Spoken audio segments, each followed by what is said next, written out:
Hey guys, welcome to the shop. Today, as you can tell from the title of the video, we're just talking about how we really just do not need more incompetent gunsmiths.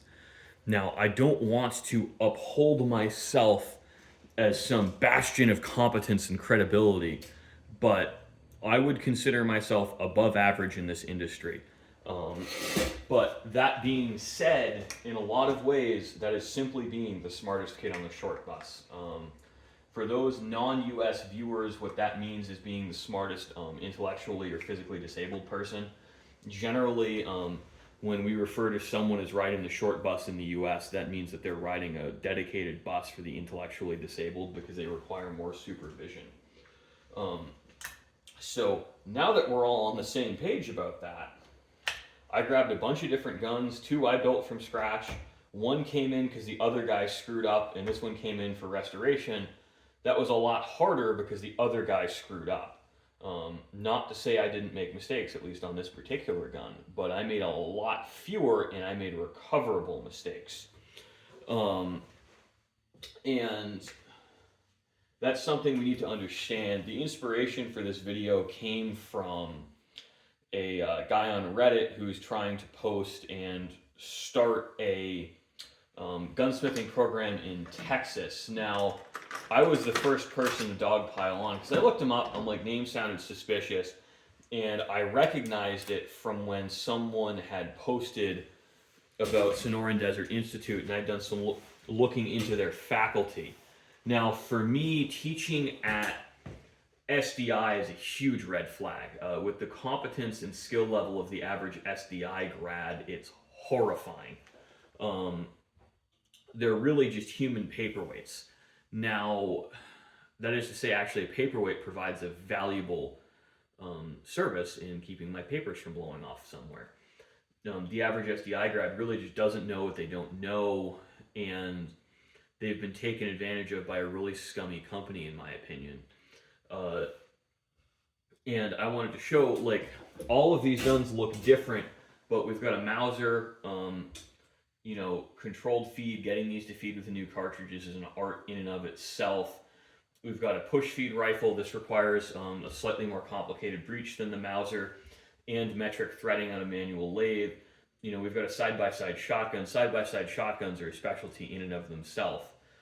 Most people who work on side-by-side shotguns only work on side-by-sides and over-unders. And we've got this weird single shot that I've never seen before and will likely never see again. But this is just the width and breadth of the diversity in my shop, and I am a much more narrowly focused shop than most of the gunsmiths I compete with. Now, the reason we're harping so bad on this is we just don't need more incompetent gunsmiths, plain and simple. This is a very crowded industry at the elementary level. At the higher end or even kind of the mid-range where I compete, there's not a lot of competition. I, about an hour ago, just got off the phone from a customer in Michigan, and I'm in New Hampshire. Because specialty services, like things like checkering or competently doing caliber conversions on Mausers, or really even I ream and thread for choke tubes, that's a relatively specialist skill set. Very few people actually offer that. So what happens with the Sonoran Desert Institute and a lot of these community college gunsmithing programs is they're training you to work as an armorer for a company like Arrow, Anderson, or Palmetto State Armory. And that's truly entry level work that I would never, if I had kids, I would not let them do that. I would have a really frank conversation with them about the realities of doing what I do, but I would be okay with my kids taking over this business. I would not be okay with my kids going to a 2-year community college program to learn how to build AR-15s and assemble AKs and rivet trunnions. It's There is not demand for that, plain and simple.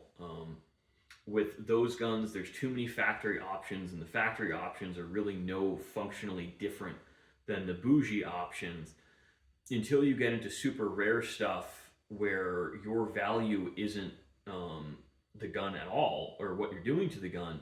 Your value is being able to call people and get these really gray market, difficult to find AK parts. Um, you can make a living on guns like these, and I could make a living just checkering. I mean, there's a guy I follow on Instagram and I've spoken to a few times, Evan Koch or Evan Koch. I don't know how to pronounce his name.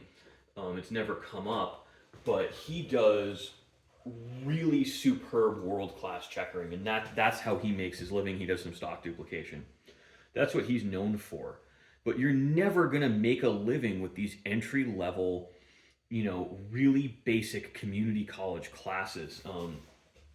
And I really criticize this one fellow because I think he's doing the industry and students a disservice because he doesn't have a proven track record of good work. And without a proven track record of good work, how do we know that you have the skill level or the skills to even pass on? There's some really dried up oil. So what I actually like to do on guns like these to keep them nice and slick is I'll use some Croil and I'll soften that oil. And now everything moves a little bit smoother. Little stuff like that, customers really notice and appreciate. At least my customers. I can't speak to everyone's. But, we have a lot of really important nuance that goes on in this business. And that's something that I don't think the kind of person who will teach at SDI is really capable of teaching the next generation of gunsmiths. I personally do not believe I am equipped to be a professor and teach what I do. I simply don't have the patience for it. I don't have the temperament for it. I am not equipped to be a professor, plain and simple, regardless of my skill level. One of my best friends is a college professor, and he was able to slip seat from research to teaching much more easily, I think, than the average person, and truly exceptional in that regard.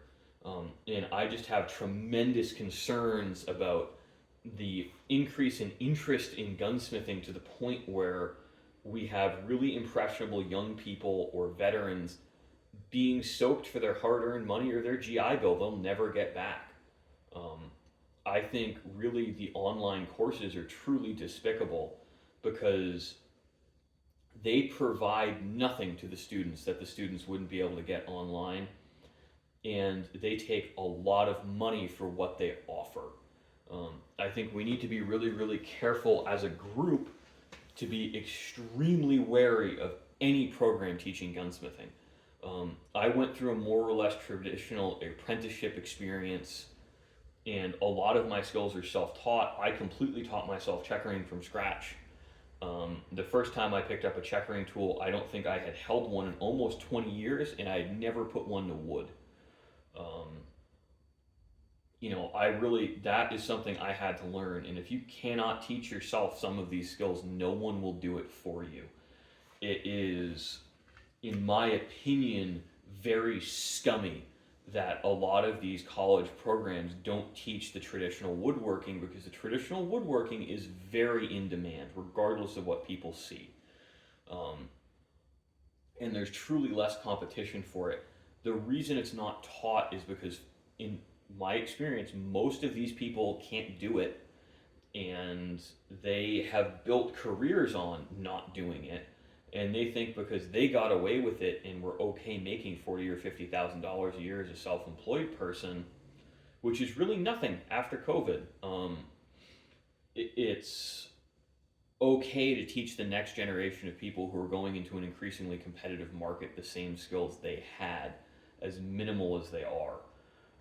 And now with this rant over, I just hope you enjoyed. I hope we learned something together, and I really hope that my viewers will understand and oppose some of these really concerning business choices and really disingenuous business practices we see from these just slimy online schools.